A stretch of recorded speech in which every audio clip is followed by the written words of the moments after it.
사랑이신 하나님 감사합니다. 오늘도 이 자리 가운데 우리를 불러주셔서 주님의 말씀이 있는 곳에 우리를 함께 주님의 이름을 고백할 수 있게 하심에 감사합니다. 우리가 한 주간에 또 살아오면서 우리의 많은 또 실수들과 연약함으로 또 죄악 가운데 있었다면 주님 앞에 그 모든 것들을 또 진솔함으로 나아와 맡겨드리게 하여 주옵시고 우리를 새롭게 하시고 온전케 하시는 주님의 이름을 의지하여 주님 앞에 나아갈 수 있는 예배자들 될 수 있도록 인도하여 주옵소서. 언제나 우리와 함께 하시는 예수 그리스도 이름으로 기도드렸습니다. 아멘. 사랑하는 중고등부 여러분들 안녕하세요. 안녕하세요. 우리 함께 서로를 바라보면서 이렇게 인사해봤으면 좋겠습니다. 하나님께서 너와 함께 하셔. 하나님께서 너와 함께 하셔. 이 시간 우리와 함께 하시는 주님의 이름, 우리를 또 함께 하셔서 예배자로 부르신 그 주님의 이름을 다 같이 일어나셔서 기뻐함으로 찬양해 볼 수 있었으면 좋겠습니다.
자유함으로 자리에서 앉아주셔서 찬양해서도 좋습니다.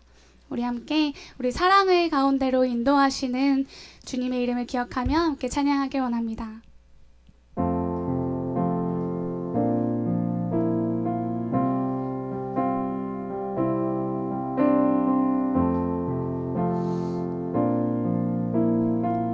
사랑이 나를 부르네.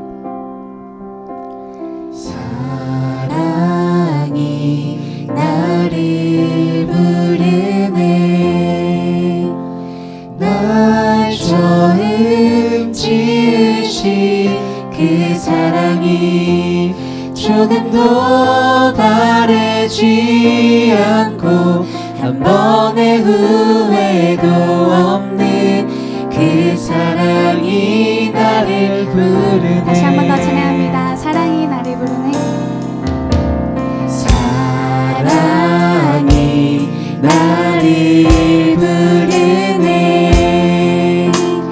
날 처음 지으신 그 사랑이 조금도 바래지 않고 한 번의 후회도 없는 그 사랑이 나를 부르네.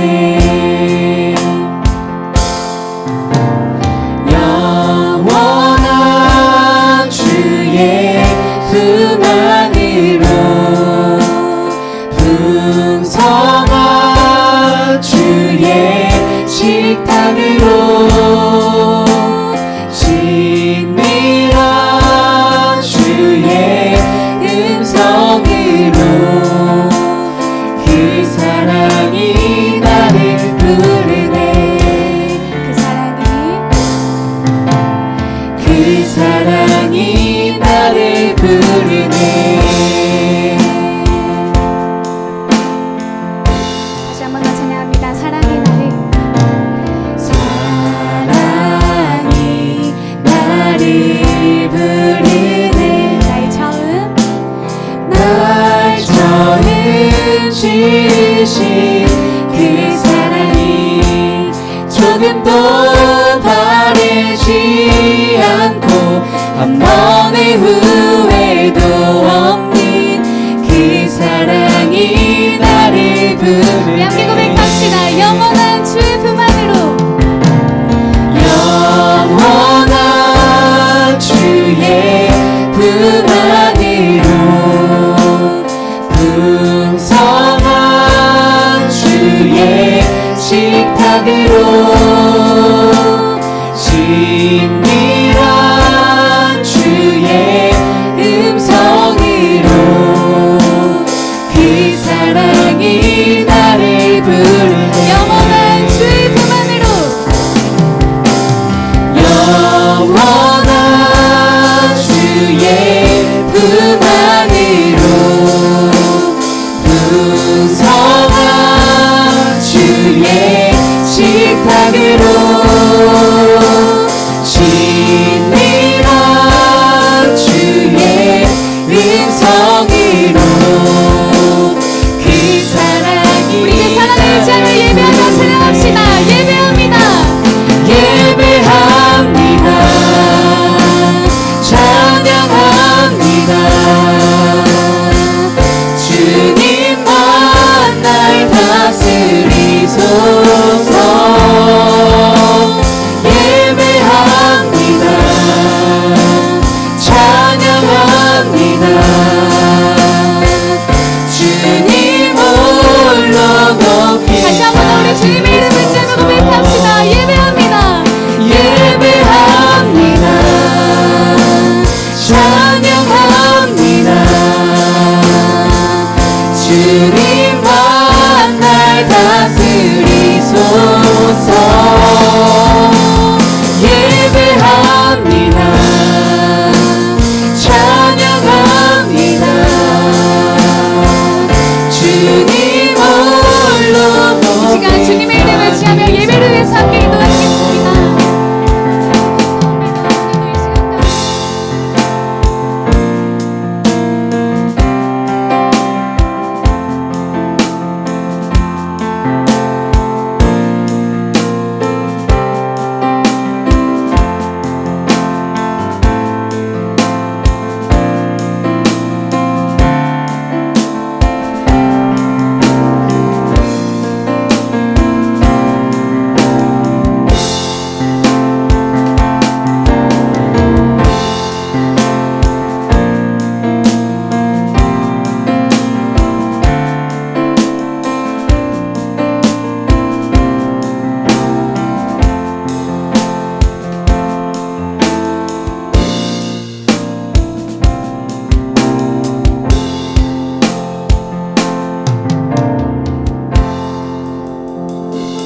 같이 사도신경으로 우리의 신앙을 함께 고백하겠습니다.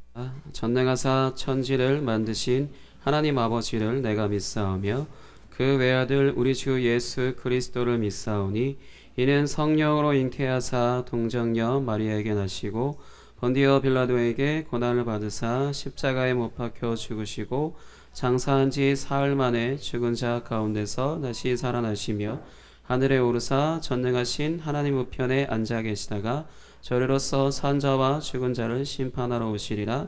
성령을 믿사오며 거룩한 공회와 성도가 서로 교통하는 것과 죄를 사하여 주시는 것과 몸이 다시 사는 것과 영원히 산 것을 믿사옵나이다. 아멘. 마가복음 6장 30절에서 44절 보겠습니다. 마가복음 6장 30절에서 44절.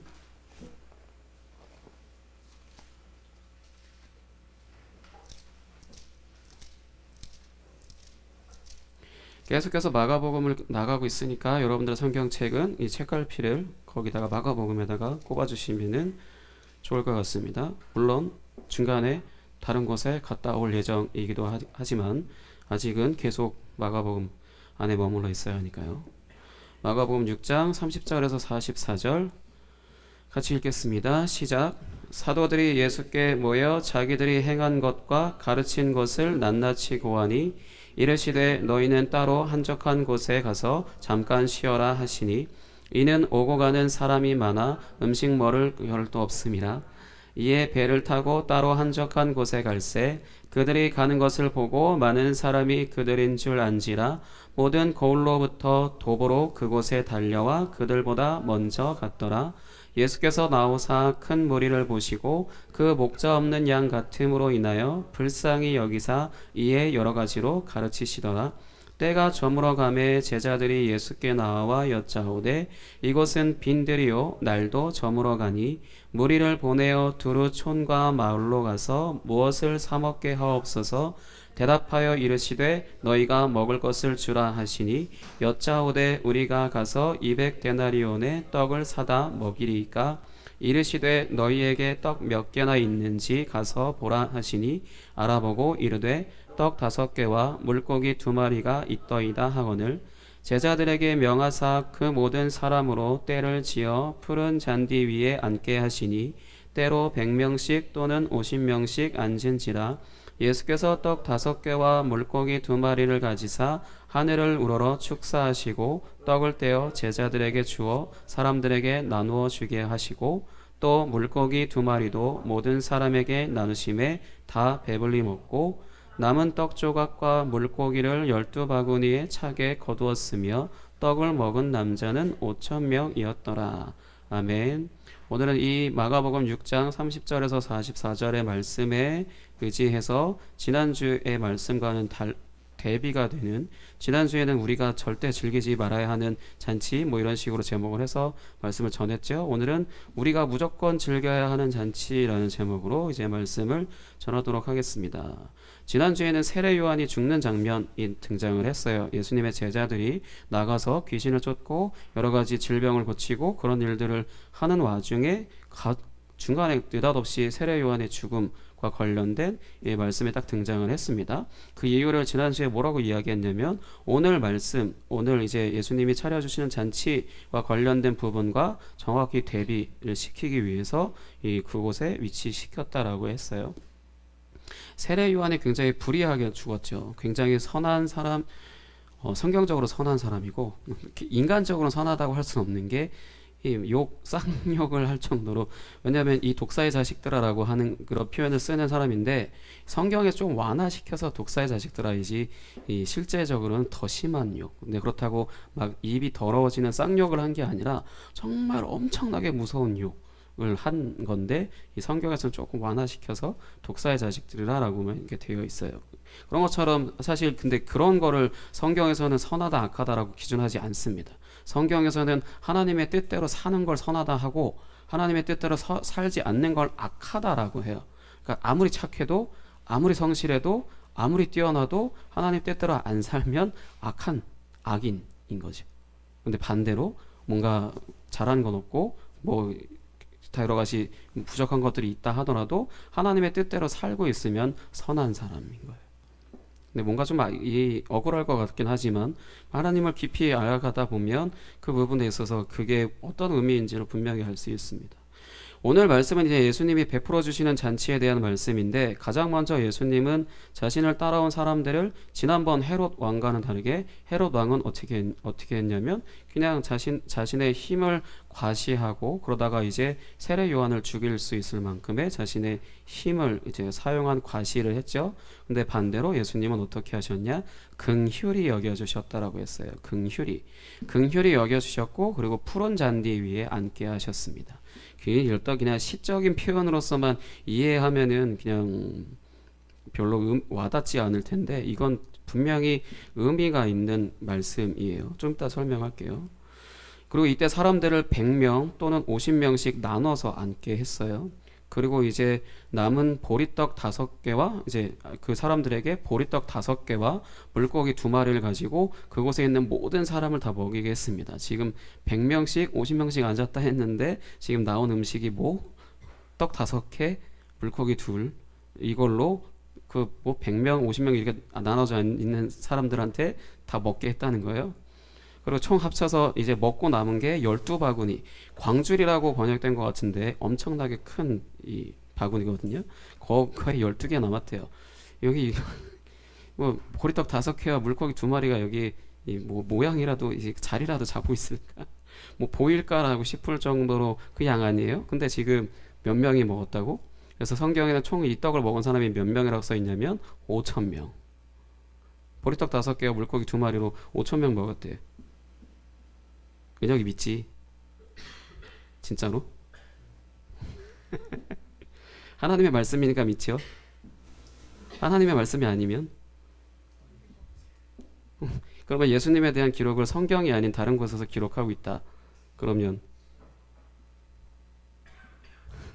내가 지금 여러분들의 믿음을 흔드는 것 같은 그런 인상들을 보이시는데 보리떡 5개와 물고기 2마리를 가지고 5,000명이 먹고도 남았다라는 거예요. 엄청나게 많은 양인가 봐요. 떡이 엄청나게 크거나 아니면 물고기가 고래보다 더 크거나 그런 것 같은데 이걸 가지고 온 출처는 소년이에요. 어느 한 소년. 여기에는 그렇게 안 써 있는데 다른 복음서에는 써 있어요.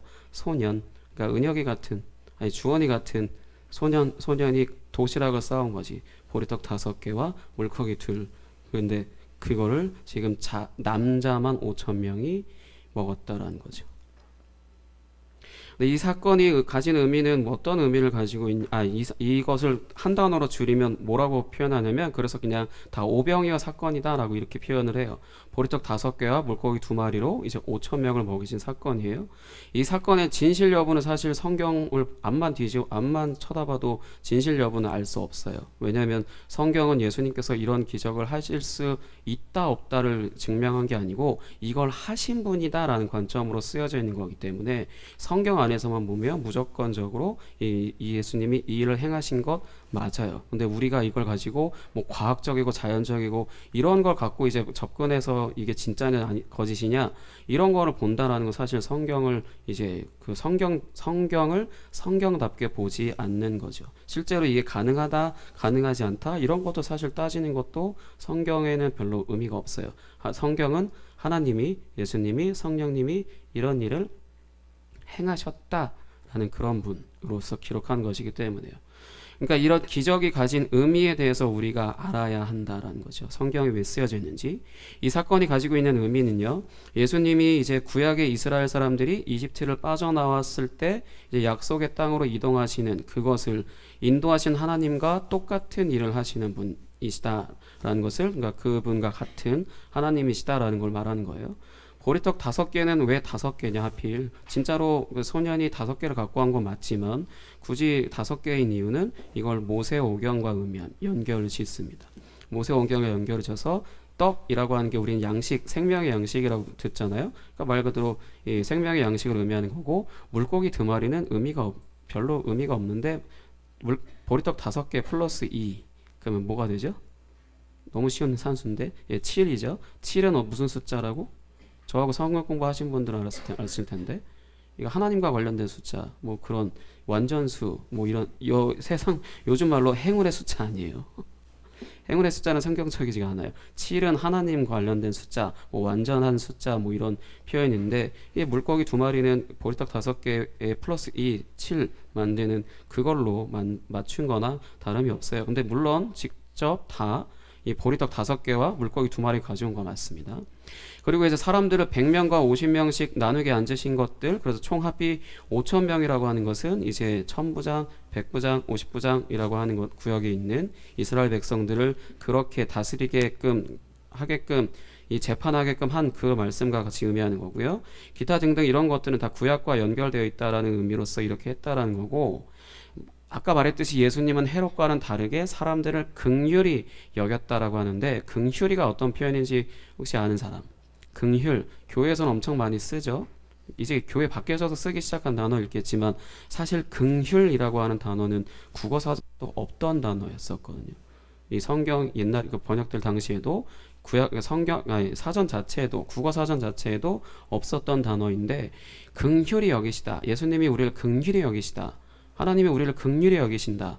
이 표현 뭔지 혹시 확실히 알고 계십니까?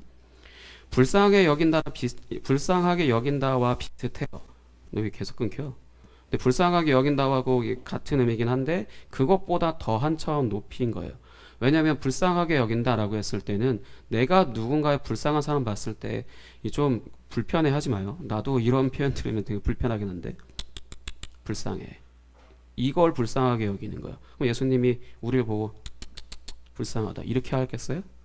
이렇게 하실까? 기현아 이렇게 할까? 그렇게 여기시는 게 아니고, 긍휼히 여기신다는 건 뭐냐면 부모가 자기 자녀가 아픈 것들을 같이 느끼는 거. 그냥 내 자식이니까 아파야지 이게 아니라 내 몸의 일부나 마찬가지이기 때문에, 내 자녀가 예를 들어서 배가 아프다 그러면 부모님 배가 진짜 아파요.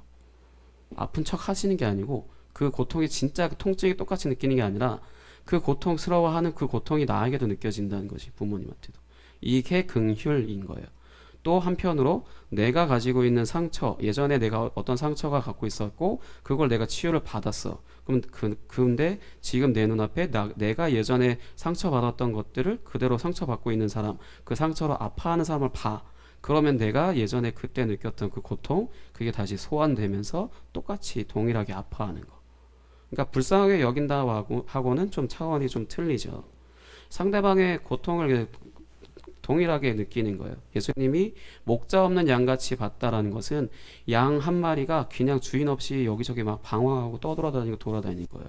여러분들이 집을 못 찾고 계속 여기저기 돌아다니면서 핸드폰도 잃어버리고 돈도 없는 상태에 막 여기저기 돌아다니고 있는 그런 상태인 것처럼, 그런 것을 목자 없는 양 같은 거다 할 수 있는데, 그거를 그렇게 고통스러워하고 아파하고 슬퍼하고 하는 것들을 예수님이 동일하게 느끼고 계신다는 거죠. 그렇게 봐주신다는 게 바로 긍휼히 여기신다는 겁니다. 그래서 예수님이 이 자신에게 온 이 사람들을 긍휼히 여기신다는 것을 어떻게 증명하셨냐면 십자가에서 죽으시는 걸로.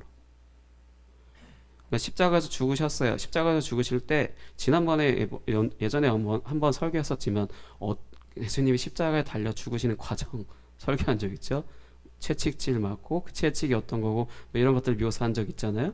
그런 것들을 그냥 우리는 듣기만 해도 고통스러운데 진짜 예수님이 우리 사람 맞아요.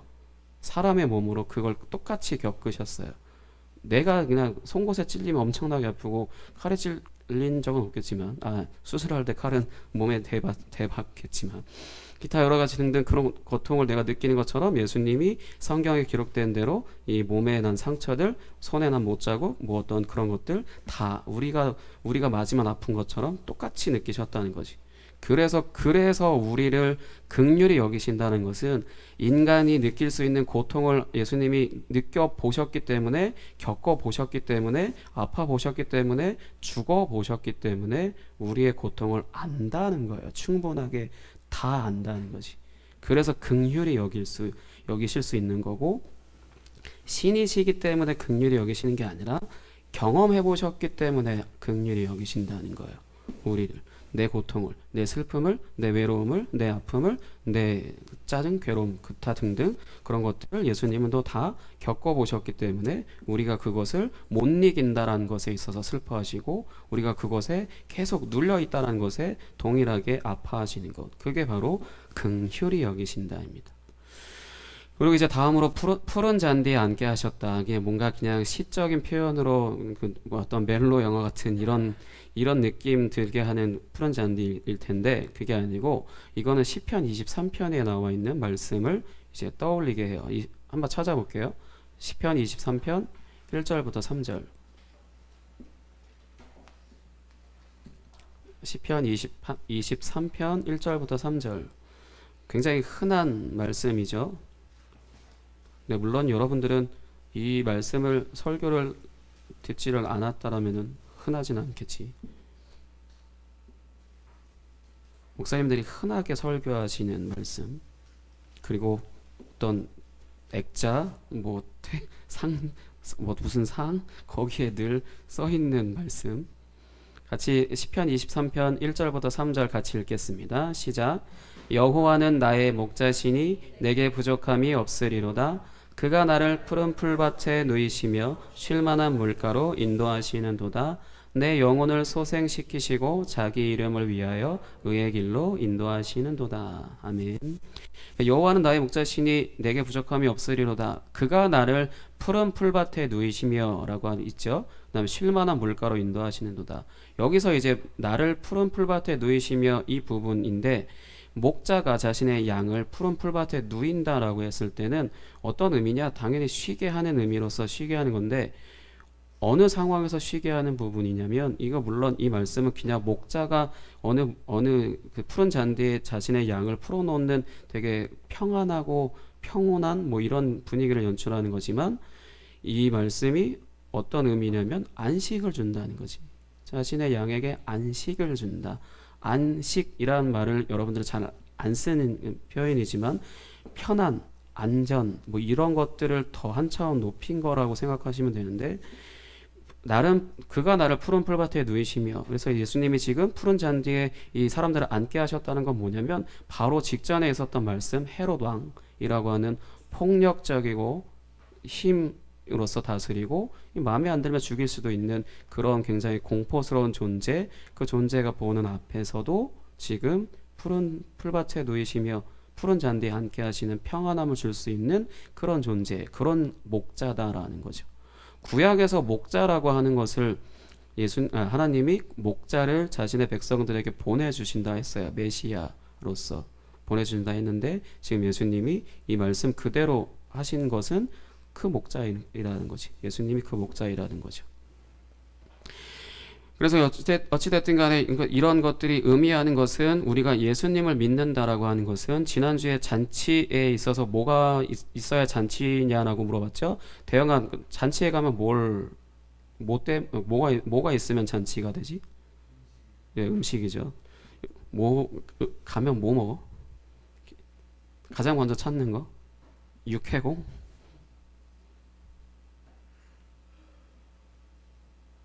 안 가본 지 오래됐네.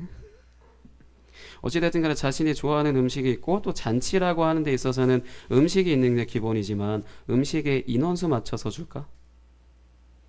그냥 연우 온다고 하니까 연우 양에 맞춰서 음식을 만들고 그렇게 하는 게 잔치인가요? 그냥 어느 초대하고 파티하면서 그냥 그 정도로 하는 것도 있지만 보편적으로 잔치라고 했을 때는 음식이 풍족하다, 넘쳐난다 라고 하는 그런 인상을 주는 게 잔치예요. 그래서 어떤 의미냐면 예수님을 믿는다라고 하는 것은 내가 잔치에 가서 내가 먹고 싶은 음식을 충분하게 정말 배부르게, 과식 말고요.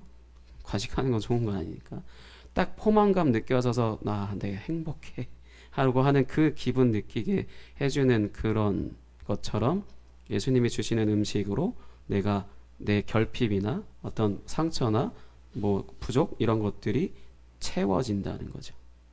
그래서 우물가의 사마리아 여인이 그 허무한 것을 찾는 것에 있어서 이제 예수님만이 그 물과 그런 것들을 다 채워주실 수 있는 그 분이시다라고 이야기하시는 것과 이제 같은 맥락이라고 할 수 있는데 예수님이 차려주시는 밥상에 내가 그것을 주시는 것을 다 풍족하게 먹는 것으로 내가 말 그대로 정말 배고픈 상태였고 굶주린 상태였는데 그걸 충분하게 다 먹어서 이제 내가 정말 이제 마음이 편안해진 거죠. 왜냐하면 배가 부르면 편안해지잖아. 그래서 막 배가 고플 때는 이러고 배고프다 이러고 있겠지만 뭔가 먹어서 이제 잘 많이 충분하게 먹으면 이제 나도 모르게 이제 어깨가 이제 펴지죠.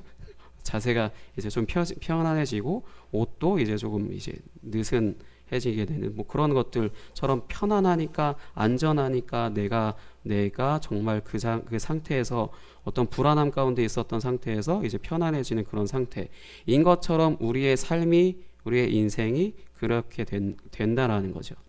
그러면 이제 예수님이 주시는 음식은 무엇일까요? 지난주에 헤롯은 폭력, 불의, 살인 뭐 이런 것들을 차려놓고 먹게 하는 그런 불의한 왕으로서 잔치를 차려주는 존재였었는데 예수님이 차려주시는 음식은 너무나도 간단하고 늘 똑같은 말이지만 예수님이 십자가에서 죽으시는 희생적인 사랑고 예수님 자신을 전부 다 주시는 그런 사랑이에요. 예수님이 주시는 음식은. 그래서 여러분들이 교회에 와서 예배한다고 해서 왔을 때 쓸데없는 거에 시간 보내다 가는 게 아니라 예수님이 차려주시는 음식, 물론 목사님이 차려주는 건 아니에요. 목사님이 선포하는 말씀 안에 하나님의 말씀이 들어있는 게 아니라 하나님의 말씀을 전한다라면은 여러분들은 이런 예수님의 십자가에서 죽으시는 희생적인 사랑을 드시는 거고 그 다음에 예수님 자신을 전부 다 주시는 그런 사랑을 드시게 되는 거예요. 그러면 이제 정말로 이걸 여러분들이 정말로 먹었다라는 것을 증명하는 데 있어서 어떻게 증명하게 되냐면 이제 세상에서 살 때 교회가 아닌 여러분의 일상에서 사는 삶을 살 때 그때 교회에서 먹은 음식을 이제 나타내면서 살아가는 거죠. 희생적인 사랑 그리고 예수님 전부를 다 주신 그 사랑을 받았다라면은 그 사랑을 이제 그 사랑을 못 받은 사람, 그 사랑이 필요한 사람 그런 사람들에게 나누어 주는 것으로 내가 먹은 음식을 그들에게 나눠주는 거.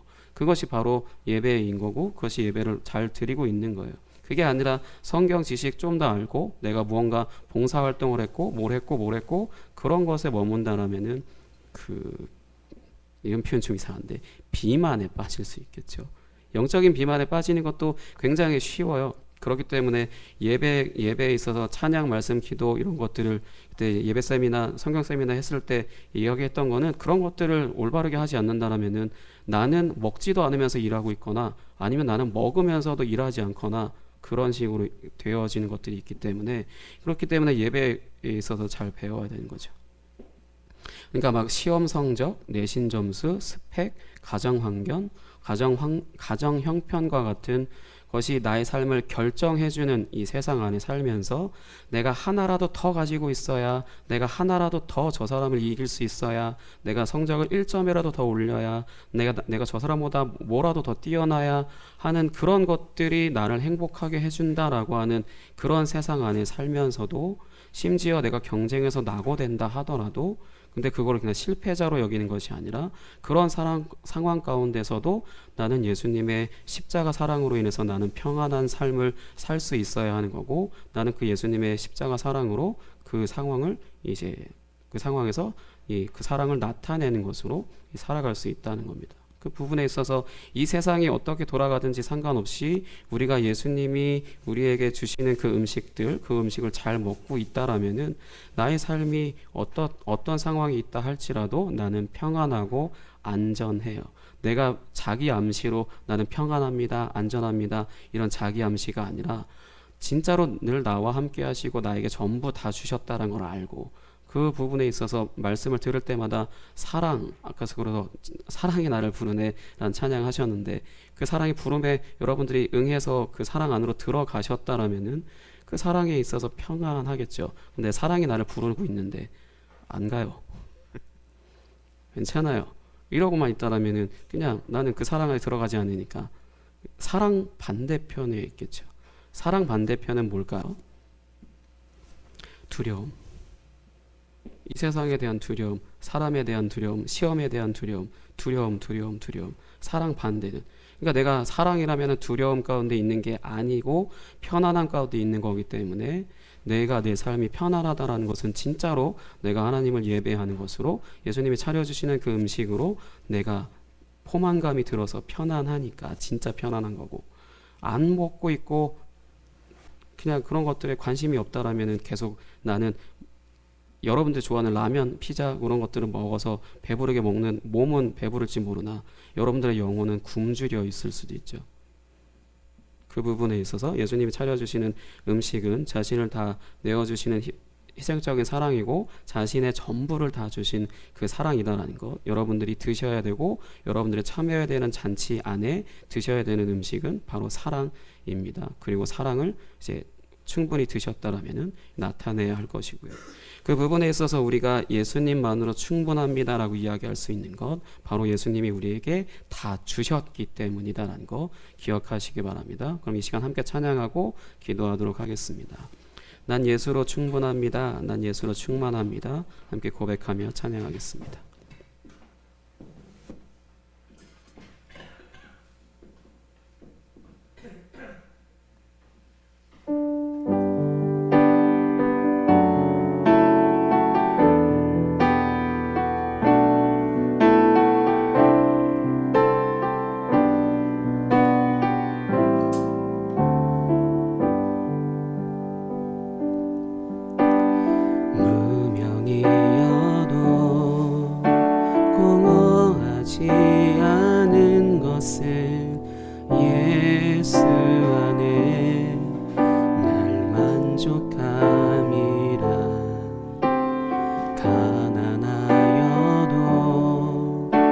부족하지 않은 것은 예수 안에 오직 나는 부요함이라.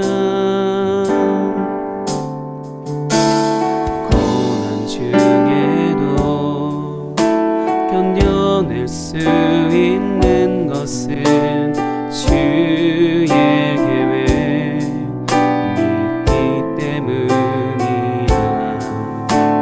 실패하여도 일어설 수 있는 것은 예수 안에 오직 나는 승리함이라. 난 예수로 충만하네. 난 예수로 충만하네. 난 예수로 충만하네. 영원한 왕 내 안에 살아계시네.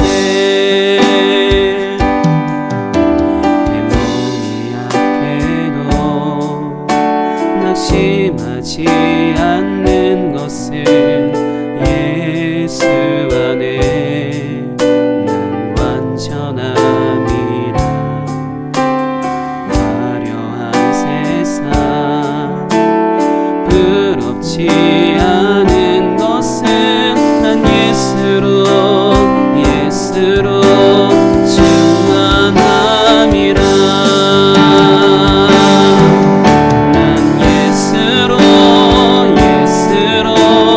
예수로 충만하네. 세상 모든 것들도 부럽지 않네. 난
이 시간 함께 기도하겠습니다.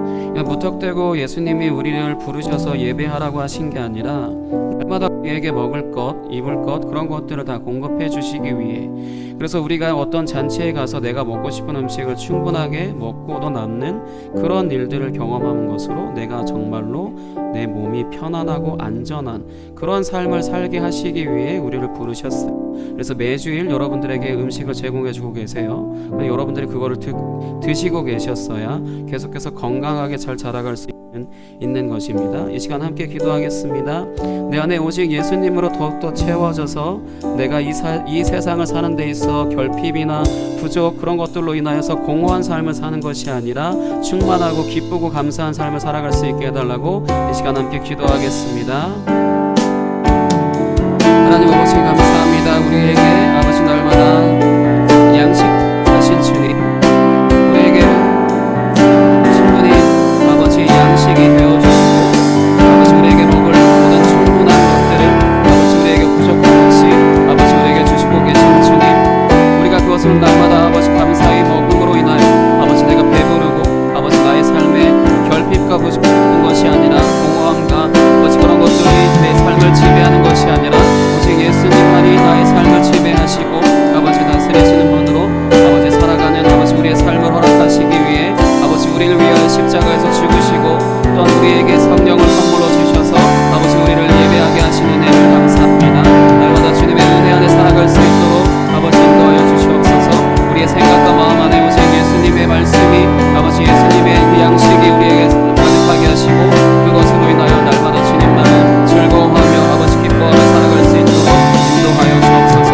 주님이 우리에게 주신 그 모든 것 아버지 부족함 없이 주신 것들 아버지 우리가 아버지 놓치지 않고 날마다 누리며 나아갈 수 있도록 충분하게 먹고 마시며 살아갈 수 있도록 주님 인도하여 주옵소서. 주님 감사합니다. 하나님 아버지 감사합니다. 우리를 살리시기 위해 우리를 먹이시고 입히시기 위해 십자가에서 죽으신 그 사랑이 예수님이 우리에게 베풀어 주시는 잔치 안에서 우리가 먹는 음식이라는 것을 배웠습니다. 우리가 날마다 매주 말씀을 듣고 예배하는 가운데 날마다 주님이 주신 그 양식을 풍족하게 먹고 또한 그것을 소화시키는 것으로 우리의 영혼이 잘 자라갈 수 있도록 건강히 잘 자라갈 수 있도록 인도해 주셔서 이 세상을 살아가는 것에 있어 죄에 병들지 않게 하시고 이 세상의 가치에 찌들지 않게 하시며 이 세상 가운데서도 하나님의 사랑 안에 평안한 삶을 살아갈 수 있도록 두려움 가운데 살거나 공포와 불안함 가운데 사는 것이 아니라 공허하고 외롭고 쓸쓸한 그런 삶을 살아가는 것이 아니라 하나님께서 우리와 함께 하시는 그 사랑으로 풍족한 충만한 삶을 살아갈 수 있도록 인도해 주시기를 원합니다. 이번 주 목요일 또한 수능 시험을 볼 은혁이와 레언이를 위해서 기도합니다. 주님께서 함께 하시고 그동안의 모든 시간들 가운데 준비한 모든 것들이 헛되지 않을 수 있도록 그 모든 시간 주님이 신실하게 도우시고 인도하시며 마무리 잘 할 수 있도록 인도해 주시기를 원합니다. 오늘도 귀한 헌금으로 드린 손길들 있습니다. 주님이 기뻐 받으시고 날마다 그들의 삶에 쓰고도 남을 먹고도 남을 그런 양식과 재물들로 가득 채워 주시옵소서. 모든 것 주님께 맡겼습니다. 예수님의 이름으로 기도하였습니다. 아멘.